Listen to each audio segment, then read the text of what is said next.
L'une des scènes les plus dramatiques impliquant un léopard, les lions ont découvert le chat tacheté pendant sa sieste. Ils l'ont pris par surprise, mais la vitesse de réaction du léopard lui a permis de prendre instantanément la bonne décision et de battre en retraite avant que les crocs de ses ennemis ne l'atteignent au cou. Le léopard a simplement grimpé dans l'arbre comme s'il avait annulé la gravité. Il s'agit d'une tactique de défense assez typique du prédateur tacheté. C'est seulement parce que le léopard a eu le temps de grimper plus haut qu'il a pu survivre. Mais il s'est avéré qu'il avait sous-estimé la menace. Il ne s'agissait pas d'une lionne ou d'un couple de lionnes, mais d'une troupe entière. Les lions détestent les concurrents et tentent d'exterminer tous les grands prédateurs qui se trouvent sur leur territoire. Ils entourent l'arbre, dans la cime duquel le léopard se cache, pour échapper au danger. Cela rend le léopard nerveux. Il ne voit aucune issue à la situation. Les lions peuvent également grimper aux arbres. Ils ne peuvent pas atteindre l'ennemi qui est si haut, car les branches fines ne peuvent pas supporter le poids d'un prédateur plus grand. Mais ils ont beaucoup de patience. Il semble que les lions aient décidé de rester à garder le léopard en attendant qu'il tente de s'échapper. Le léopard décide de sauter et d'essayer d'échapper à ses poursuivants. C'est une erreur. Il est rattrapé juste à la fin de son saut vertigineux. Les lions entourent le chat tacheté et décident de le ménager. Le léopard se retrouve seul face à plusieurs lionnes et jeunes lions avec une petite crinière, mais des griffes acérées et des pattes puissantes. La bête tachetée réagit d'abord avec stupeur à ses ennemis. Il grogne, siffle, donne des coups de patte. Les griffes s'agitent sous les yeux des lions. Cela refroidit suffisamment leur ardeur pour qu'ils accordent quelques minutes de répit au léopard. Mais en brisant l'encerclement, le courageux félin échoue. Il est pris au piège. Les lions attaquent de plusieurs côtés. Elles sont très efficaces car pendant qu'une lionne attaque les pattes arrière du léopard, une autre tente d'atteindre le cou. Une troisième peut s'attaquer au ventre pendant que les autres suivent un périmètre prudent et ne laissent pas le léopard s'échapper, même s'il a échappé à leur emprise d'une manière ou d'une autre. Les lions ne sont pas pressés, ils ne veulent pas souffrir de blessures et de dommages graves dans un combat avec un léopard désespéré. C'est pourquoi les mouvements des grands prédateurs semblent lents et fluides. En fait, ils sont simplement attentifs. Les lionnes comprennent la force de leur ennemi et essaient donc de ne pas s'agiter. Mais ils connaissent aussi la faiblesse du léopard. Il manque d'endurance. C'est un problème que connaissent tous les félins. Ils peuvent déployer une incroyable puissance musculaire pour attaquer de manière vive, puissante et écrasante, mais seulement pendant une courte période. Ils ne peuvent pas se défendre longtemps. Les lions ne sont pas non plus très résistants, mais ici, les chasseuses changent de tactique. Les tactiques brutales et pragmatiques donnent des résultats. Le léopard ne peut pas se défendre longtemps. Il a été étranglé et battu à plusieurs reprises. Le léopard est épuisé et l'une des lionnes l'atteint à la gorge avec la ferme intention de lui broyer la trachée. Pensez-vous que les léopards auraient dû rester dans l'arbre et qu'il aurait pu survivre? Ou bien a-t-il fait ce qu'il fallait en essayant de s'échapper? Il a juste été malchanceux. Donnez votre avis dans les commentaires. La hyène est largement inférieure au léopard en termes de force et d'agilité, du moins en face à face. Un léopard peut également s'occuper de 2 chiens. Le problème, c'est que dans ce cas, il y a 3 hyènes contre le prédateur. Et c'est un peu trop. Le léopard a manifestement sous-estimé son ennemi, ne sachant pas que les hyènes sont unies en très grands groupes. Les hyènes encerclent le léopard qui a grimpé dans le fourré. Dans les plantes denses, il est difficile de l'attaquer, mais le chat comprend un peu plus et les chiens resserreront leur anneau, puis passeront à l'assaut. Le léopard sort donc de sa cachette et se précipite le plus loin possible de ses ennemis. Les chiens s'élancent à sa poursuite. La poursuite tendue est rapidement interrompue lorsque le léopard saute littéralement au sommet d'un grand arbre. La peau du léopard a été conservée intacte. Le léopard asiatique s'est trompé d'adversaire. Le tigre domine le chat tacheté comme un roc. Il assène des coups écrasants et écrase son adversaire au sol. Le tigre se rend compte que s'il tente d'atteindre la gorge du léopard avec ses crocs, les griffes de son adversaire risquent de lui déchirer le museau. C'est pourquoi le tigre bien nourri et plutôt calme n'essaie pas de tuer son adversaire. Et il n'en a pas besoin. Il a appris une leçon que le chat tacheté n'oubliera pas. Dans ce cas, le léopard n'a plus de chance. Il a encore plus irrité le tigre et en a payé le prix. Le combat des grands félins s'est déroulé dans des forêts denses, si bien que même avec l'agrandissement du cadre, il est difficile de distinguer les détails. Mais le résultat évident est que le tigre sort sur la route avec le corps du léopard entre ses dents. L'énorme différence de taille entre les deux apparaît alors clairement. L'animal tacheté n'avait aucune chance de gagner. Les léopards détestent les chiens et saisissent toutes les occasions pour les attaquer et les tuer. La raison de ce phénomène reste inconnue. Mais il arrive que les léopards pénètrent dans les villes et enlèvent les chiens directement dans les cours et les entrées.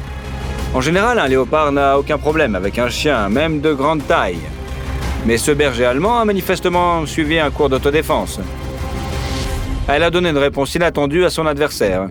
Le léopard s'est accroché à la barbe de sa victime, a tenté de comprimer et de détruire la trachée tout en déchirant le dos et le ventre du berger allemand avec les griffes de ses pattes arrière. Mais le chien s'est avéré trop fort et trop maniable. Il a plaqué le léopard au sol avec son propre poids, repoussant avec acharnement les attaques et les morsures les plus dangereuses. Le chien de berger s'est alors libéré de son emprise et s'est enfui à la maison. Le léopard a réussi à poursuivre et à mutiler le sanglier. Mais la victime de l'attaque ne se contente pas de se défendre avec acharnement, elle hurle dans toute la savane. Ses cris parviennent au lion mâle, curieux de voir ce qui se passe sur son territoire. Le léopard a un gros problème. Même la lionne est plus grande que le léopard. Le lion contre le chat tacheté, c'est un peu comme les personnages de The Rock et Statham dans la franchise cinématographique Fast and Furious. Tous deux semblent être de redoutables combattants, mais lorsqu'ils s'affrontent, on voit clairement qui a l'avantage. Il est facile de voir l'énorme différence de taille entre un lion et un léopard lorsqu'ils sont côte à côte. Regardez comment le lion couvre la moitié du dos du prédateur tacheté avec sa patte. Le léopard a eu de la chance que le lion se soit contenté d'un léger coup de patte qui n'a fait de dégâts importants. Si le lion avait mis toute sa force dans ce coup, il aurait brisé la colonne vertébrale de son adversaire. Le léopard n'eut qu'une fraction d'instant pour reculer. Le tacheté eut de la chance. Il rebondit dans la direction où il pouvait encore s'enfuir. S'il avait sauté dans d'autres directions, il serait tombé dans les griffes de son frère.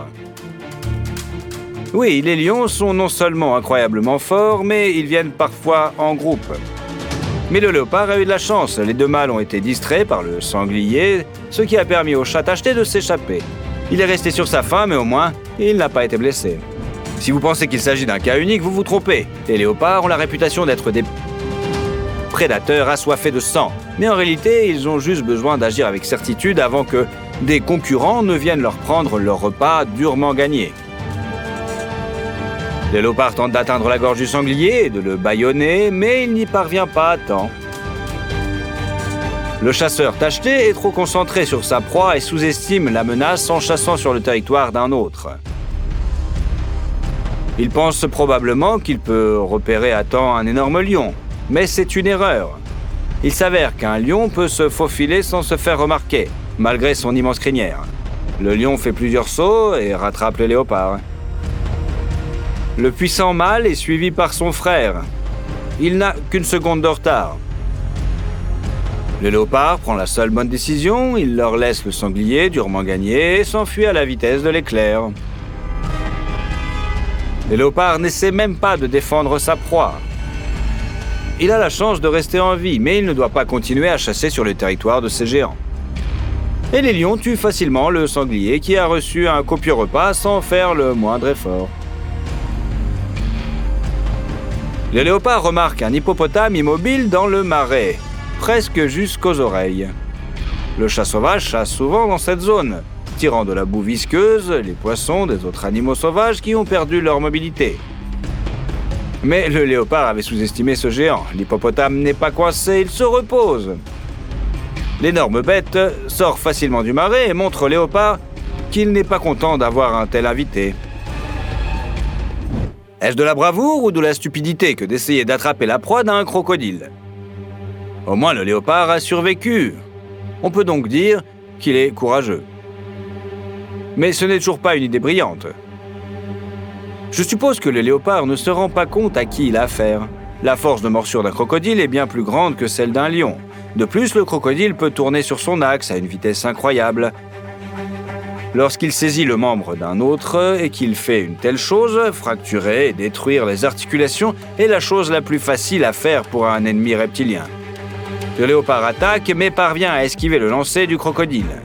Il semble que cette fois-ci, le chat tacheté conserve tous ses membres. La berge abrupte empêche le reptile d'attaquer l'agile félin, mais il ne parvient pas à lui arracher sa proie des dents. Le léopard a eu de la chance qu'il y ait suffisamment de distance entre lui et le reptile pour que le chat réagisse à la ruée du crocodile furieux et fasse un bond en arrière. Mais le reptile est retourné dans l'eau et a entraîné son repas loin du rivage.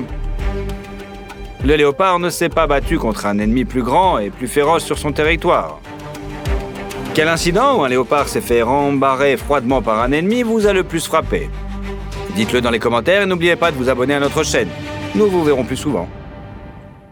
L'excès d'énergie et d'agressivité doit aller quelque part. Dans la nature, le taureau doit protéger le troupeau. Mais à la ville ou à la campagne, entouré d'humains, il doit trouver d'autres moyens de se défouler. Pour ce fait, on donne au taureau une voiture vide à malmener. C'est un spectacle étonnant car l'animal soulève sur ses cornes une pièce de métal 3 fois plus lourde que lui. Et voilà qu'il frappe violemment la voiture, laissant des marques de la taille de la tête d'un adulte. Le pare-choc s'envole, les composants se brisent, la carrosserie est tordue. S'il y avait une chance de réparer la voiture avant le rencontre avec l'animal, on peut la racler maintenant, c'est sûr. Cette voiture est comme un ballon de frappe pour le taureau. Une bonne façon de passer le temps, quoi. Quand un troupeau de buffles est venu boire, un énorme hippopotame a soudainement émergé de l'eau. Ces bêtes agressives ont des problèmes évidents de contrôle de leur colère. N'essayez pas de leur proposer une thérapie, cela ne ferait que les énerver davantage. Dès qu'un étranger pénètre sur le territoire d'un hippopotame, l'animal entre dans une sorte de frénésie. Pesant environ 4 tonnes, armé de crocs presque aussi longs que le bras d'un adulte et protégé par une peau épaisse et solide, l'hippopotame sème la panique chez les autres animaux et peut faire fuir n'importe qui. Sauf les buffles. Si une famille vient se désaltérer, elle aura de l'eau. Le leader va distraire l'agresseur et les autres vont le soutenir. Dominic Toretto serait fier de ses animaux à cornes, car il connaissait la valeur de la famille. Un énorme ours brun est sorti des bois pour attraper une vache domestique. Il a sous-estimé les ongulés. Non seulement ils n'ont pas eu peur, mais ils se sont tous allés à la rencontre de l'ours. En conséquence, le prédateur s'est simplement échappé. Et là, ce n'est qu'une vache domestique ordinaire. Le tigre est l'un des rares prédateurs de la planète à être capable de tuer un buffle adulte en combat singulier. Cet énorme félin est encore plus fort qu'un lion et peut déchiqueter un buffle d'un coup de patte.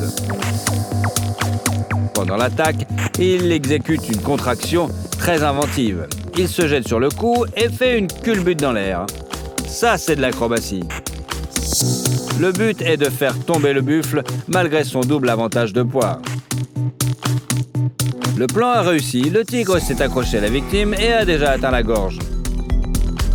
Le buffle n'aurait que quelques minutes pour se débattre désespérément. Du moins, c'est ce que se pensait le tigre, mais il ne savait pas à quel buffle il s'attaquait. Et ce n'est pas la force de cet animal, c'était le fait qu'il y avait des amis fidèles. Il y avait un troupeau de buffles à proximité et le tigre pensait que tous ces ongulés allaient se disperser, affolés. Faux! Ils ont essayé de libérer leurs congénères, cependant, le tigre n'a pas seulement été capable de défendre sa proie, mais a même repoussé les buffles et les a poursuivis. C'était le moment décisif. Il s'est avéré qu'il s'agissait d'une ruse tactique. Les buffles avaient fait semblant d'être effrayés pour que le tigre lâche sa proie. Et quand le félin rayé a commencé à les poursuivre, les ongulés se sont soudainement retournés pour contre-attaquer. Ils ont même fait une attaque frontale pour piétiner ce prédateur. Le tigre a dû fuir. Malheureusement, le plan astucieux a mis trop de temps pour réussir complètement. Les blessures subies par le taureau étaient trop importantes. Le félin a tout de même eu droit à son déjeuner. Mais il est fort peu probable qu'il s'approche à nouveau de ce troupeau. Après tout, ces buffles sont adeptes de la tactique de la stratégie. Qui sait quel piège ils vont tendre à l'ennemi la prochaine fois? Les espèces différentes des grands ongulés se battent souvent entre elles. Par exemple, il peut y avoir un duel entre un buffle et un yak. Les bœufs musqués et les yaks sont des animaux assez rares dont l'habitat est illimité. Leur corps massif et bossu peut les faire paraître maladroits, mais ne sous-estimez pas la force monstrueuse de ces bêtes. Les bœufs musqués se trouvent dans les régions septentrionales de l'Eurasie et de l'Amérique. Ce sont des parents assez éloignés des taureaux communs. Les yaks, quant à eux, sont génétiquement plus proches d'eux. Ils vivent dans les régions montagneuses de la Chine et d'autres pays de la région himalayenne. Selon l'une des lois de la biologie, plus on s'enfonce dans les zones climatiques froides, plus les animaux locaux sont forts et grands. Il n'est donc pas surprenant que les bœufs musqués pèsent bien plus d'une demi-tonne pour une taille d'environ 1,5 m. Regardez comment ce bœuf musqué met en pièces un rondin de la taille d'un homme juste pour s'entraîner. À chaque coup, d'énormes morceaux de bois s'envolent. Le bœuf musqué se précipite vers la cible à la vitesse d'un projectile. Et là, l'animal ne fait que s'amuser. De manière surprenante, un duel entre un buffle et un yak a l'air étonnamment noble. Contrairement au rhinocéros brutal qui tente de percer sa proie à coups répétés, les deux ongulés s'affrontent tout en tentant simplement de surpasser l'un l'autre sans violence excessive. Cela semble être une sorte de compétition pour eux, puisqu'ils n'ont pas lutté pour les femelles, pour une place dans le troupeau ou pour un territoire. Peut-être que pour eux, c'est vraiment un divertissement. Qu'en pensez-vous? La panthère des neiges est l'un des rares animaux qui peut dominer un yak. Cette panthère est plus petite qu'un tigre ou d'un lion, mais elle a aussi une grande force et une grande agilité. Cette fois, cependant, le prédateur léopardé s'est trompé d'adresse. Il a attaqué un veau de yak, comptant sur une proie facile. Le veau a failli succomber, mais sa mère n'a pas été effrayée par les dents et les griffes de l'ennemi. Les yaks, ce sont de grands animaux. Les mâles peuvent peser jusqu'à 1 tonne et mesurer jusqu'à 2 mètres de haut. Les femelles sont beaucoup plus petites, mais leur taille impose également la considération. Cette femelle est passée à l'attaque et a protégé sa progéniture à la vitesse de l'éclair. La panthère a failli être piétinée par ses sabots acérés et a dû s'enfuir à la recherche d'une proie avec un meilleur tempérament et aux cornes moins puissantes. Dans certaines régions d'Asie et d'Afrique, les taureaux inappropriés côtoient les taureaux domestiques élevés en liberté. Il y a souvent des conflits entre eux. Curieusement, la proximité de l'homme n'a pas du tout choyé le taureau domestique, qui donne une